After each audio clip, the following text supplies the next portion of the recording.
ಎಲ್ಲರಿಗೂ ನಮಸ್ಕಾರ. ಪಾವಗಡ ತಾಲೂಕಿನ ಸುಪ್ರಸಿದ್ಧ ಕ್ಷೇತ್ರವಾದ ನಾಗಲಮಡಿಕೆ ಶ್ರೀ ಅಂತ್ಯ ಸುಬ್ರಹ್ಮಣ್ಯೇಶ್ವರ ಸ್ವಾಮಿ ಕ್ಷೇತ್ರದಲ್ಲಿ ಷಷ್ಠಿ ಪ್ರಯುಕ್ತ ಮಾಘ ಶುದ್ಧ ಷಷ್ಠಿ ಮಾಸದ ಈ ದಿನ ಸೂರ್ಯದೇವರು ಸುಬ್ರಹ್ಮಣ್ಯೇಶ್ವರ ಸ್ವಾಮಿ ಅಥವಾ ಸೂರ್ಯನ ಪತ್ನಿ ಛಾಯಾದೇವಿಯನ್ನು ಆರಾಧಿಸುವುದು ರೂಢಿಯಲ್ಲಿದೆ. ಶುಕ್ಲ ಪಕ್ಷದ 6ನೇ ಹಿಂದೂ ಧರ್ಮದಲ್ಲಿ ಪವಿತ್ರ ದಿನವಾಗಿದ್ದು, ಇದನ್ನು ಹೆಚ್ಚಾಗಿ ಷಷ್ಠಿ ವ್ರತ ಅಥವಾ ಸೂರ್ಯ ದೇವರಿಗೆ ಸಂಬಂಧಿಸಿದ ವಿಶೇಷ ಪೂಜೆಯ ಮುನ್ನ ದಿನವಾಗಿ ಆಚರಿಸಲಾಗುತ್ತದೆ. ಇದು ಮಾಗಿಯ ಚಳಿಯ ಅವಧಿಯಾಗಿದ್ದು, ಸೂರ್ಯನ ಆರಾಧನೆಗೆ ಮತ್ತು ನದಿ ಸ್ನಾನಕ್ಕೆ ವಿಶೇಷ ಮಹತ್ವ.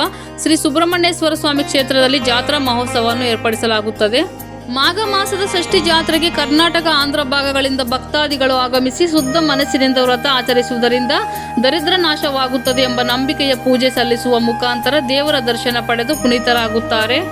ಮಾಘ ಮಾಸದ ಪ್ರಯುಕ್ತ ದೇವಸ್ಥಾನದಲ್ಲಿ ಸುಬ್ರಹ್ಮಣ್ಯೇಶ್ವರ ಸ್ವಾಮಿ ದೇವರಿಗೆ ಹಲವು ಬಗೆಯ ವಿಶೇಷ ಅಭಿಷೇಕಗಳೊಂದಿಗೆ ಪೂಜಿಸಲಾಗಿರುತ್ತದೆ. ಜಾತ್ರಾ ಪ್ರಯುಕ್ತ ಬಂದ ಭಕ್ತಾದಿಗಳಿಗೆ ಅನ್ನದಾಸೋಹ ಕಾರ್ಯಕ್ರಮವನ್ನು ಸಹ ಮಾಡಿಕೊಡಲಾಗಿರುತ್ತದೆ.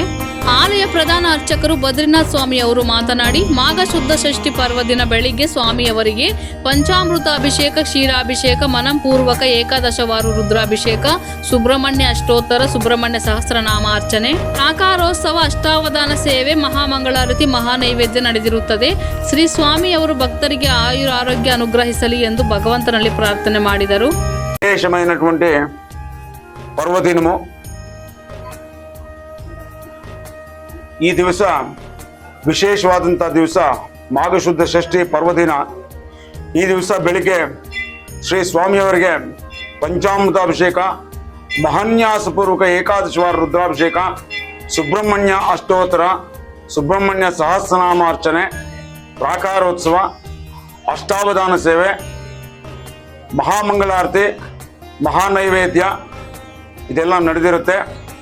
ಈ ಪರ್ವದಿನದಲ್ಲಿ ಭಕ್ತ ಮಹಾಶಯಗಳಿಗೆಲ್ಲರಿಗೂ ಶ್ರೀ ಸ್ವಾಮಿಯು ಆಯುರಾರೋಗ್ಯ ಐಶ್ವರ್ಯಾದಿಗಳನ್ನು ಅನುಗ್ರಹಿಸಲಿ ಅಂತ ಹೇಳಿಬಿಟ್ಟು ಭಗವಂತನಲ್ಲಿ ಪ್ರಾರ್ಥನೆ ನಡೆಸ್ತೇನೆ.